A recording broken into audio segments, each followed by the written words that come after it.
आदाब। खबरनामे में आप सभी का खैर मकदम है। मैं हूं नवाजिश चौधरी। सबसे पहले नजर डालते हैं इस वक्त की अहम सुर्खियों पर। कोऑपरेटिव सेक्टर की मजबूती पर तबादले ख्याल के लिए तमाम रियासतों और मरकज के जेर इंतजाम इलाकों के कोऑपरेटिव वज़रा की मीटिंग आज। कोऑपरेटिव के मरकजी वजीर अमित शाह करेंगे सदारत।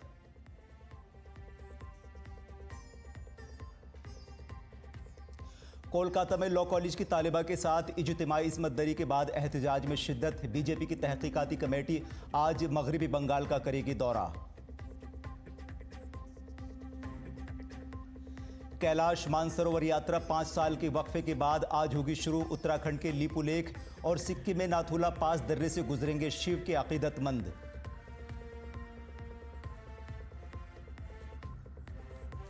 उत्तराखंड और हिमाचल में मूसलाधार बारिश से निज़ामी जिंदगी मुतासिर। दोनों रियासतों में आज के लिए भी रेड अलर्ट। तालीमी इदारे बंद। अगले 2 दिनों में वस्ती और शिमाल मगरबी भारत में मूसलाधार बारिश का इम्कान।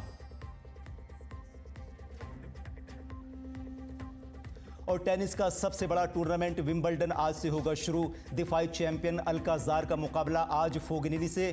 ख्वातीन की कैटेगरी में पाउला बडोसा और कैटी बोल्टर होंगी आमने सामने।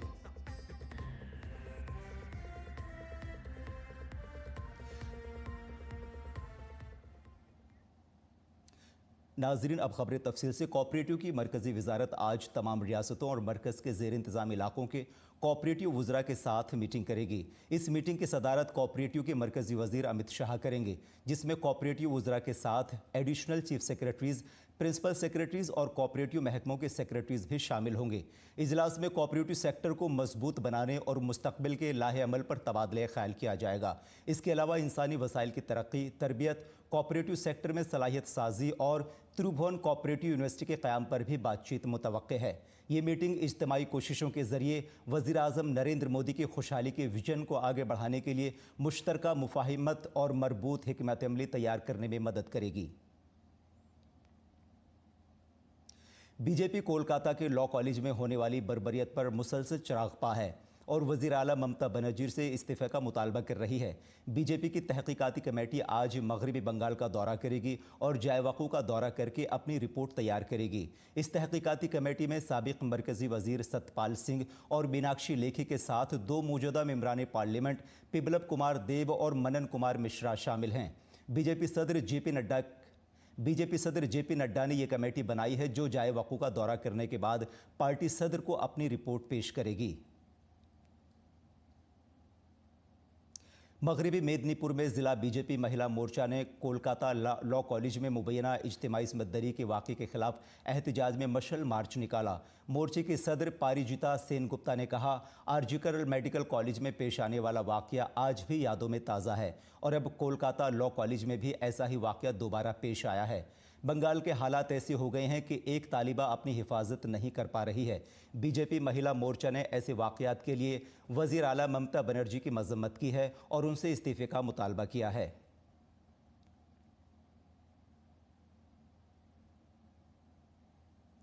कैलाश मानसरोवर यात्रा 5 साल बाद आज से दोबारा शुरू हो रही है। ये यात्रा उत्तराखंड के लीपुलेख दर्रे और सिक्किम के नाथुला दर्रे से होकर गुजरेगी।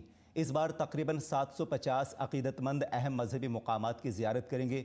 उत्तराखंड के लीपुलेख दर्रे से 5 बैच जाएंगे, जिनमें से हर एक बैच में 50 यात्री होंगे। उसी वक्त नाथुला दर्रे से 10 बैच जाएंगे, जिनमें से हर एक बैच में 50 यात्री होंगे। पहला बैच लीपुलेख दर्रे के रास्ते 10 जुलाई 2025 को चीन में दाखिल होगा। बता दें कि कैलाश मानसरोवर यात्रा एक मजहबी यात्रा है, जो कि कैलाश पहाड़ और मानसरोवर झील तक जाती है, जो भगवान शिव का ठिकाना है। ये यात्रा न सिर्फ हिंदुओं के लिए बल्कि बौद्ध और जैन मजहब के लोगों के लिए भी बहुत अहम है। इस यात्रा में कैलाश पहाड़ का चक्कर 3 दिन में मुकम्मल होता है। ये चक्कर 4600 मीटर बुलंद तारपुजे वादी से शुरू होता है।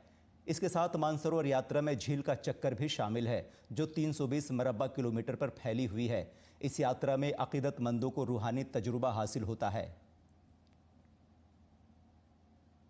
आइंदा 3 जुलाई से शुरू होने वाली अमरनाथ यात्रा की हिफाजत को यकीनी बनाने के लिए इंतजामिया तैयारियों में मसरूफ़ है।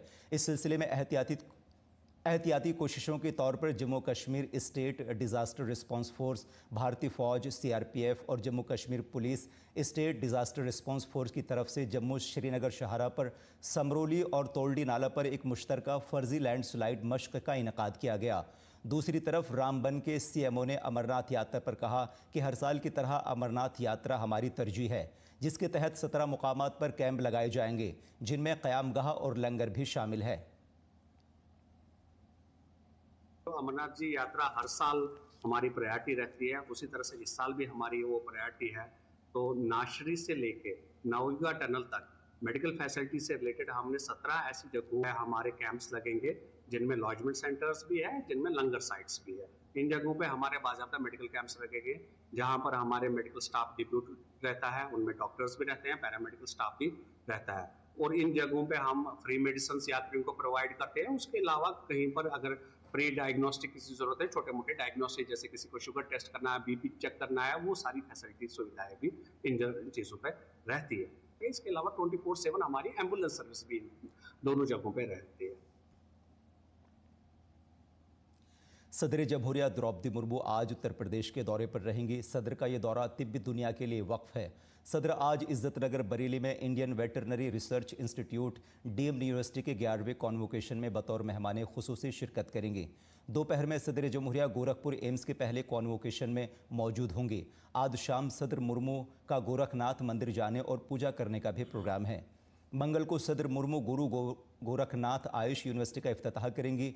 इसके साथ सदर गुरु गोरखनाथ यूनिवर्सिटी में ऑडिटोरियम का इफ्तिताह और स्टेडियम का संगे बुनियाद भी रखेंगी। गोरखपुर में एम्स होगा ऐसा किसी ने सोचा नहीं था। इसका पहला दीक्षांत समारोह है, जिसमें 61 जो मेडल हैं वो विद्यार्थियों को दिए जाएंगे। 7 को राष्ट्रपति स्वयं मंच से मेडल प्रदान करेंगे। जाहिर है कि पूर्वांचल के लिए ये बड़ी उपलब्धि है। जो फास्ट सर्विसेज यहाँ है, एज आई थिंक कि पूरे शहर में कहीं नहीं मिल सकता।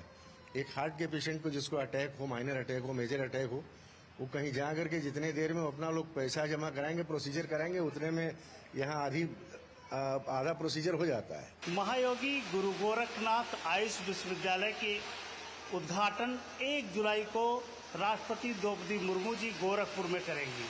ये चिकित्सा कक्ष है, जहां आप देख रहे हैं कि ढेर सारी दवाइयां रखी हुई हैं और यहीं से लोगों को दवाइयां दी जाएंगी। पंचकर्म, आयुर्वेदिक, यूनानी और होम्योपैथी सभी दवाइयां यहां लोगों को मिल पाएंगी। देख लीजिए, साफ सफाई का काम चल रहा है, जहां कुछ टूटा फूटा उसको रिपेयर किया जा रहा है। 1 जुलाई 2025 में महामहिम राष्ट्रपति महोदया के माध्यम से इस आयुष विश्वविद्यालय की लोकार्पण होना निश्चित हुआ है। इस लोकार्पण कार्यक्रम में महामहिम के द्वारा वृक्षारोपण होगी, फोटोग्राफी सेक्शन होगा और फोटो गैलरी सेक्शन का विजिट भी होगी। तत्पश्चात लोकार्पण प्रोग्राम में राष्ट्रपति महोदया भाग लेने वाली है। ये ऐसे क्षेत्र है जहां कभी चिकित्सा के लिए लोगों को परेशान होना पड़ता था, लेकिन आज देश दुनिया में चिकित्सक जाएंगे यहां से बनके। इस तरीके की तैयारियां की गई हैं। गोरखपुर में चिकित्सा के लिहाज से अगर देखा जाए तो बेहतर स्थितियां योगी आदित्यनाथ के आने के बाद बनी है। एम्स है, आयुर्वेद चिकित्सा विश्वविद्यालय है और ये यूनिवर्सिटी जो गोरखनाथ ट्रस्ट की है वो है। इस तरीके से तमाम संस्थाएं काम कर रही हैं। उम्मीद की जाएगी कि पूर्वांचल, नेपाल और बिहार तीनों को इससे लाभ होगा। कैमरामैन रामजी वाजपेयी के साथ ramen Singh, DD news, Gorakhpur. Delhi में झुग्गियों को गिराने के मामले पर आम आदमी पार्टी के सरबराह अरविंद केजरीवाल का मुतनाज़ा बयान सामने आया है। साबिक वज़ीर आला अरविंद केजरीवाल ने वज़ीर आज़म की रहायशगाह पर कब्जे की बात करके नया तनाज़ा खड़ा कर दिया है। अरविंद केजरीवाल ने कहा है कि अगर कच्ची बस्तियों में रहने वाले गरीबों को बेदखल किया गया तो हम वज़ीर आज़म की रहायशगाह पर कब्जा कर लेंगे। इस मामले पर बीजेपी ने केजरीवाल पर तीखा हमला किया है। पेश है ये तफसीली रिपोर्ट। दिल्ली में आम आदमी पार्टी की झुग्गियों में रहने वालों के नाम पर बुलाई गई मीटिंग को लेकर भाजपा पूरी तरह हमलावर है। भाजपा ने इसे सियासी स्टंट करार दिया है। दिल्ली बीजेपी सदर ने कहा कि दिल्ली में झुग्गियों में रहने वालों ने आपकी झूठी मुहिम को नकार दिया है। भाजपा सदर ने सवाल पूछते हुए कहा कि केजरीवाल ने 10 साल में खुद के लिए शीश महल बनाया, पर गरीबों को नरेला बवाना में बने फ्लैट्स अलॉट क्यों नहीं किए। वीरेंद्र सचदेवा ने केजरीवाल पर दोहरे किरदार का इल्जाम लगाया। भाजपा ने केजरीवाल पर दोहरे किरदार का इल्जाम लगाते हुए कहा कि जो आज झुग्गियों में रहने वालों के लिए घड़ियाली आंसू बहा रहे हैं, उन्होंने कोविड काल में इन्हीं गरीबों को तहफ्फुज़ देने के बजाय गांव की तरफ भगा दिया था। अरविंद केजरीवाल को बताना चाहिए कि पिछले 10 सालों में उनने एक भी मकान किसी झुग्गी वाले के लिए बनाया था क्या? और नरेला में जो 50,000 मकान बने उसे खंडर कर दिया अपनी जिद की वजह से, लेकिन इन गरीब लोगों को नहीं दिया। और आज जब दिल्ली की सरकार, भारतीय जनता पार्टी की, नरेंद्र मोदी की सरकार जलियांवाला बाग में, कालका जी में, कलिंगर कॉलोनी में और नरेला वाले मकानों को बनाकर दोबारा से झुग्गी वाले को देने की बात कर रही है, तो इन्हें तकलीफ होती है। दिल्ली की जनता एक बदलती हुई दिल्ली के साथ खड़ी है। दिल्ली में कोई झुग्गी न तोड़ी गई है, न तोड़ी जाएगी। जहां झुग्गी वहीं मकान, ये हमारी सरकार का संकल्प है, पार्टी का भी संकल्प है। पक्का मकान झुग्गी वासियों को मिले, उसके लिए हम काम कर रहे हैं। लेकिन जब तक पक्का मकान उसी जगह पर नहीं मिलता, तब तक दिल्ली में किसी भी झुग्गी को नहीं तोड़ा जा रहा। केजरीवाल का गैंग बार बार झूठ बोलता है, उसी झूठ के कारण उनको पराजय का सामना करना पड़ा है। इस दौरान आप कन्वीनर अरविंद केजरीवाल के बयान पर भाजपा ने तीखा हमला बोलते हुए इसे आइन की खिलाफ वर्जी बताया और सवाल उठाया कि साबिक वजीर आला खुद बदअमनी को बढ़ावा क्यों दे रहे हैं। वहीं आपका कहना है कि दिल्ली की भाजपा सरकार आवाम की उम्मीदों पर खरी नहीं उतर रही है। ये वही लोग हैं जिन्होंने दिल्ली में भी और आज पंजाब में भी गरीबों को धोखा दिया, युवाओं को धोखा दिया और स्कूल और पाठशाला के बदले मधुशाला बना दी। सबसे ज़्यादा गरीबों को एक प्रकार से लूटने का काम किया तो ये आम आदमी पार्टी ने किया। दिल्ली में बहुत सारे लोगों को एक उम्मीद थी कि इतने समय तक दिल्ली में आम आदमी की सरकार थी, केंद्र में भाजपा की सरकार थी। लेकिन अब केंद्र में भाजपा की सरकार है, राज्य में भाजपा की सरकार है, एलजी भाजपा के हैं, एमसीडी भाजपा की है, डीडीए भाजपा की है, पुलिस भाजपा की है, तो कुछ अच्छा होगा। वहीं इस मामले पर कांग्रेस ने अरविंद केजरीवाल सरकार को घेरते हुए कहा कि केजरीवाल सरकार ने खुद पिछले कई सालों से झुग्गियों में रहने वालों के लिए मुस्तकिल रिहाइश मंसूबे को नाफिज नहीं किया और अब लोगों के जज्बात से खेल रही है। आम आदमी पार्टी और उसके संयोजक केजरीवाल जी झुग्गी टूटने के ऊपर घड़ियाली आंसू तो बहा रहे हैं, लेकिन क्या वो अपने गिरेबान में झांकेंगे कि 11 साल वो लगातार इस दिल्ली की बागडोर संभाल रहे थे, तब उन्होंने क्या एक भी मकान बनाकर इन झुग्गी वालों को देने का काम किया? दिल्ली में इक़्तिदार गंवा चुकी आम आदमी पार्टी फिर से अपनी ज़मीन तैयार करने में मसरूफ़ है और यही वजह है कि वो कोर्ट के हुक्म के खिलाफ भी एहतजाज करने से नहीं चूक रही है। दिल्ली से निशांत राय की रिपोर्ट, डीडी न्यूज़ उर्दू खबरें। इस साल मुल्क में मानसून मुकर्ररा वक्त 8 जुलाई से 9 दिन पहले ही पहुंच चुका है। मूसलाधार बारिश ने मैदानी इलाकों से पहाड़ों तक तबाही मचा दी है। महकमे मौसमियात के मुताबिक जनूब मगरबी मानसून ने 29 जून तक पूरे मुल्क को अपनी जद में ले लिया है। दिल्ली, बिहार, उत्तराखंड, हिमाचल प्रदेश और दीगर रियासतों में भी शदीद बारिशें हो रही हैं। मुल्क के कई इलाकों में सैलाब, लैंडस्लाइडिंग और बादल फटने के वाक़यात पेश आए हैं। महकमे मौसमियात ने अगले 48 घंटों के दौरान कई रियासतों में तेज़ बारिश और गरज चमक के साथ बारिश की वार्निंग भी जारी की है। महकमे मौसमियात ने 1 और 2 जुलाई के लिए दिल्ली के लिए येलो अलर्ट जारी किया है। इसके साथ ही बिहार के पटना, गया, बांका और औरंगाबाद जैसे अजला में बहुत ज़्यादा बारिश ने तबाही मचा रखी है। महकमे मौसमियात ने बिहार के 10 अजला में शदीद बारिश और गरज चमक के साथ रेड अलर्ट जारी किया है। साथ ही पंजाब और हरियाणा के लिए भी ऑरेंज अलर्ट जारी किया गया है। महकमे मौसमियात ने आज उत्तराखंड के कई हिस्सों में बहुत ज़्यादा बारिश की वार्निंग जारी की है। आज रियासत के कई इलाकों में बहुत ज़्यादा बारिश के लिए रेड अलर्ट जारी किया गया है। मौसमियाती मरकज़ के मुताबिक देहरादून, नैनीताल, पौड़ी, टिहरी, उत्तरकाशी, रुद्रप्रयाग, चंपावत और उधम सिंह नगर में आज शदीद बारिश हो सकती है। इसके अलावा दीगर अजला में भी गरज चमक के साथ तेज़ बारिश हो सकती है। अगले 3 रोज़ तक बेशतर इलाकों में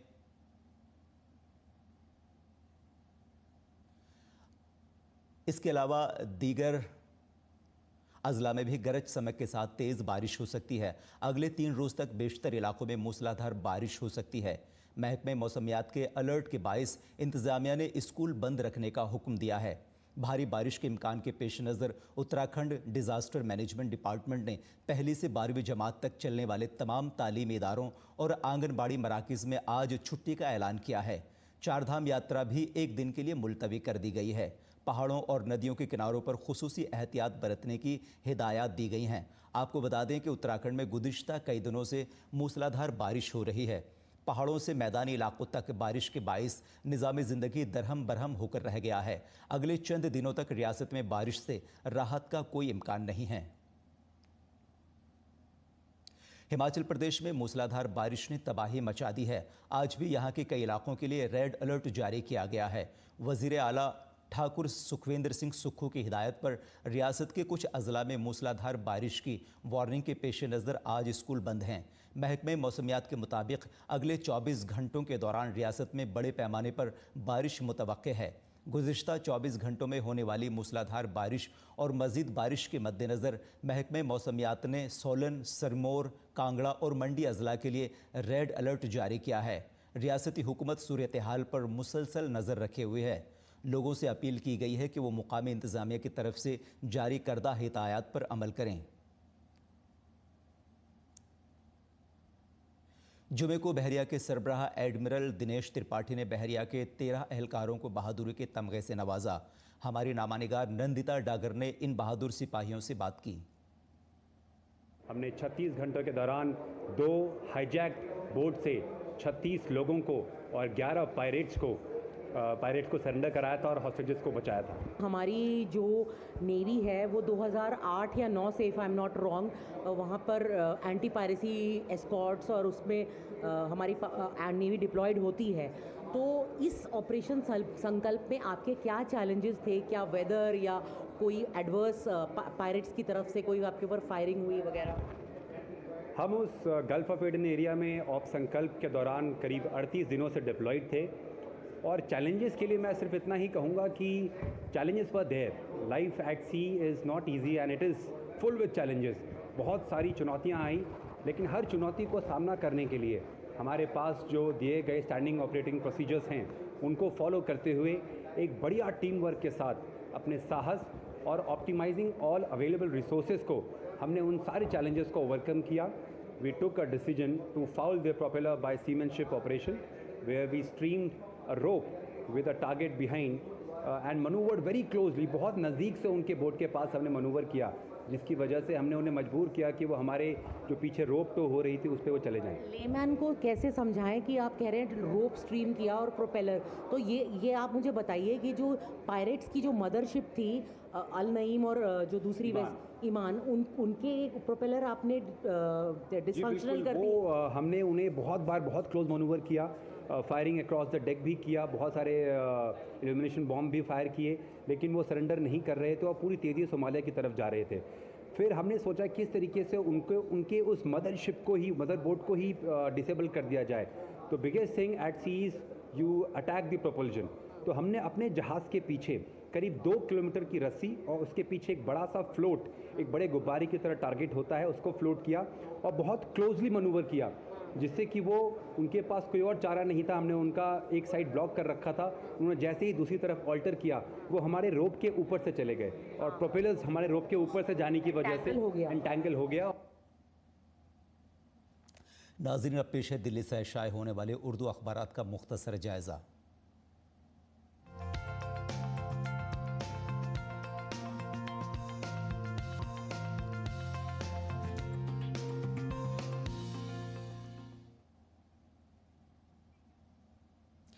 सबसे पहले बात करते हैं रोज़नामा राष्ट्रीय सहारा की, जिसने अपने पहले पेज पर सुर्खी लगाई है सैलाब में पहले पेज पर सुर्खी लगाई है वज़ीर-ए-आज़म नरेंद्र मोदी के मन की बात को अहमियत के साथ शाये करते हुए अखबार लिखता है, महात्मा बुद्ध के नज़रियात में दुनिया को एक साथ बांधने की ताकत, माहौलियात को बचाने के लिए शजरकारी ज़रूरी। मन की बात प्रोग्राम के 13वें एपिसोड में वज़ीर-ए-आज़म नरेंद्र मोदी का कौम से खिताब। राष्ट्रीय सहारा दूसरी खबर को अहमियत के साथ शाये करते हुए लिखता है, सैलाब में फंसे 162 स्कूली बच्चों को बचाया गया। यमुनोत्री मार्ग पर बादल फटने से 2 मजदूर हलाक, कई लापता। चारधाम यात्रा भी रोक दी गई। बात करते हैं इनकलाब की, तो इनकलाब ने एक बैनुल अक़वामी ख़बर को अहमियत के साथ शाये किया है। अखबार लिखता है, गज़ा में जल्द मुआहदा करो और यरगमालियों को वापस लाओ, ये अमरीकी सदर डोनाल्ड ट्रंप का बयान है। हिंदुस्तान एक्सप्रेस लिखता है उत्तरकाशी में बादल फटने का वाकया, 9 मजदूर लापता, शदीद बारिश के सबब अफरा तफरी। नाजरीन बता दें आपको कि पहाड़ों में बहुत तेज़ बारिश हो रही है, वहाँ अफरा तफरी का माहौल है, ज़िंदगी दरहम बरहम सी होकर रह गई है। लैंडस्लाइडिंग और दूसरी चीज़ें वहाँ बहुत सारी हो रही हैं, जिससे आम जिंदगी काफ़ी मुतासिर हो रही है।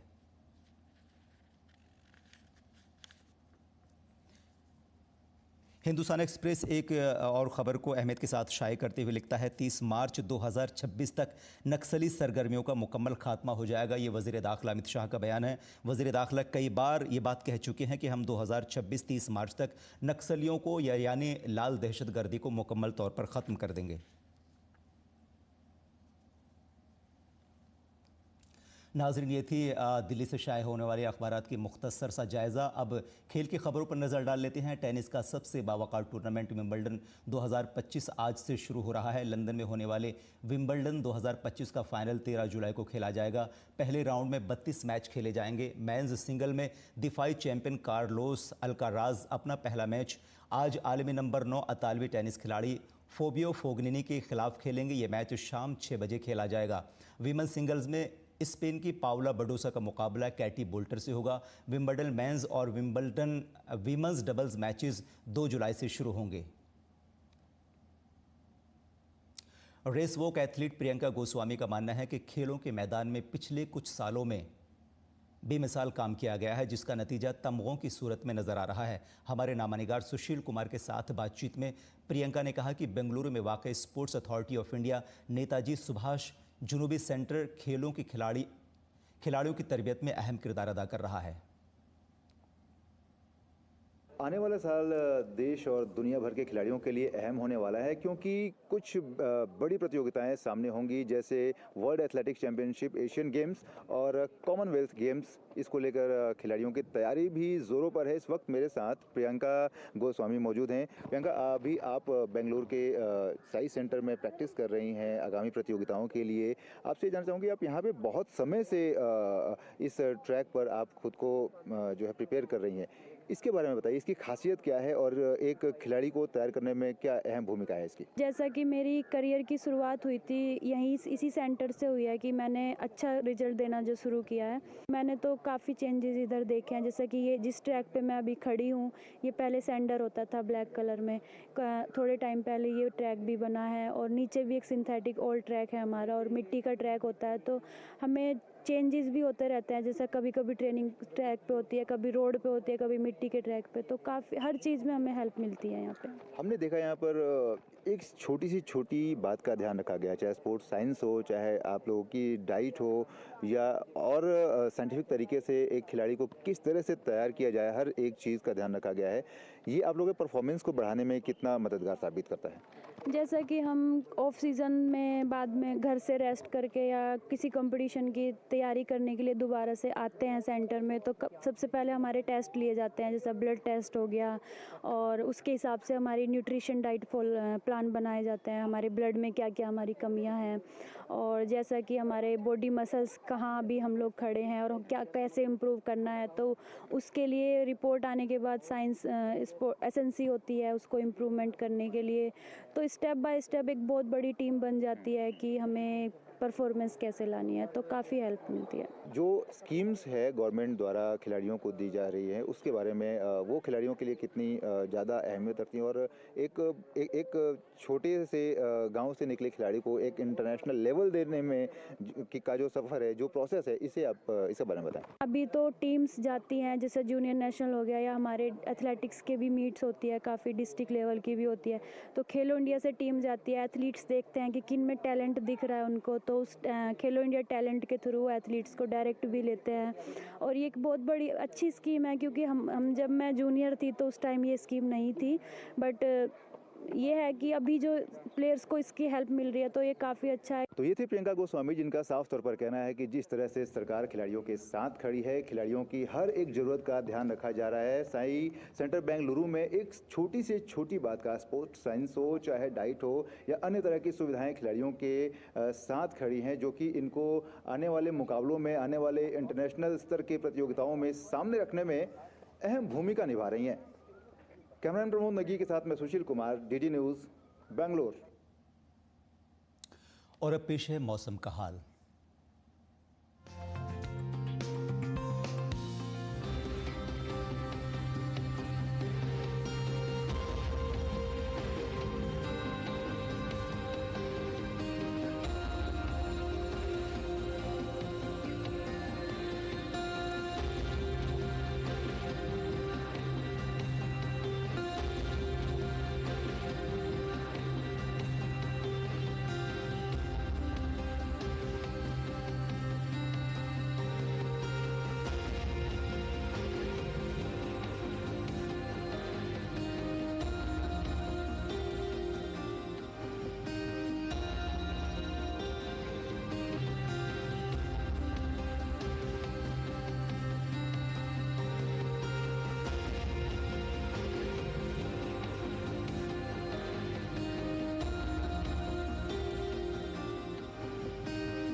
नाजरीन, इस खबरनामे में फ़िलहाल इतना ही। हमारी पूरी